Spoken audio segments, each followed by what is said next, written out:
قارون موسیٰ کی قوم میں سے تھا، پھر وہ ان پر زیادتی کرنے لگا، اور ہم نے اس کو اتنے خزانے دیے تھے کہ ان کی کنجیاں ایک طاقتور جماعت کو اٹھانا مشکل ہوتی۔ جب اس سے اس کی قوم نے کہا کہ اترائیے مت، کہ اللہ اترانے والوں کو پسند نہیں کرتا،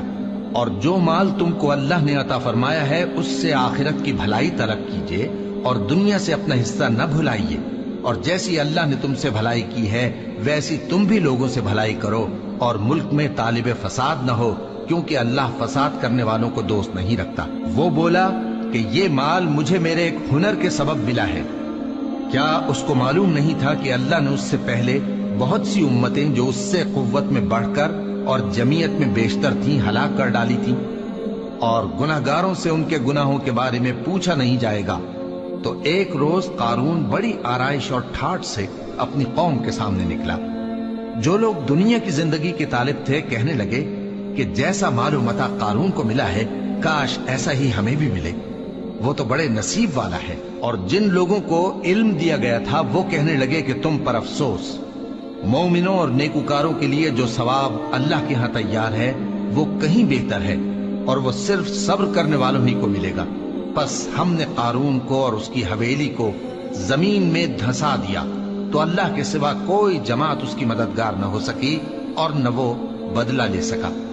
اور وہ لوگ جو کل اس کے رتبے کی تمنا کرتے تھے صبح کو کہنے لگے ہائے شامت،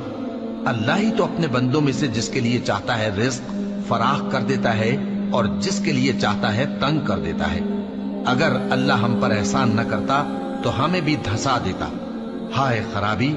کافر کامیاب نہیں ہوتے۔ وہ جو آخرت کا گھر ہے ہم نے اسے ان لوگوں کے لیے تیار کر رکھا ہے جو ملک میں ظلم اور فساد کا ارادہ نہیں رکھتے، اور انجام نیک تو پرہیزگاروں ہی کا ہے۔ جو شخص نیکی لے کر آئے گا اس کے لیے اس سے بہتر صلہ ہوگا، اور جو برائی لائے گا تو جن لوگوں نے برے کام کیے ان کو بدلہ بھی اسی طرح کا ملے گا جس طرح کے وہ کام کرتے تھے۔ اے پیغمبر، جس اللہ نے تم پر قرآن کے احکام کو فرض کیا ہے وہ تمہیں پہلی جگہ لوٹا دے گا۔ کہہ دو کہ میرا پروردگار اس شخص کو بھی خوب جانتا ہے جو ہدایت لے کر آیا، اور اس کو بھی جو کھلی گمراہی میں ہے۔ اور اے نبی، تمہیں امید نہ تھی کہ تم پر یہ کتاب نازل کی جائے گی مگر تمہارے پروردگار کی مہربانی سے نازل ہوئی، سو تم ہرگز کافروں کے مددگار نہ ہونا، اور وہ تمہیں اللہ کی آیتوں کی تبلیغ سے بعد اس کے کہ وہ تم پر نازل ہو چکی ہیں روک نہ دیں، اور اپنے پروردگار کو پکارتے رہو اور مشرکوں میں سے ہرگز نہ ہو جانا، اور اللہ کے ساتھ کسی اور کو معبود سمجھ کر نہ پکارنا۔ اس کے سوا کوئی معبود نہیں، اس کی ذات پاک کے سوا ہر چیز فنا ہونے والی ہے، اسی کا حکم چلتا ہے اور اسی کی طرف تم لوٹ کر جاؤ گے۔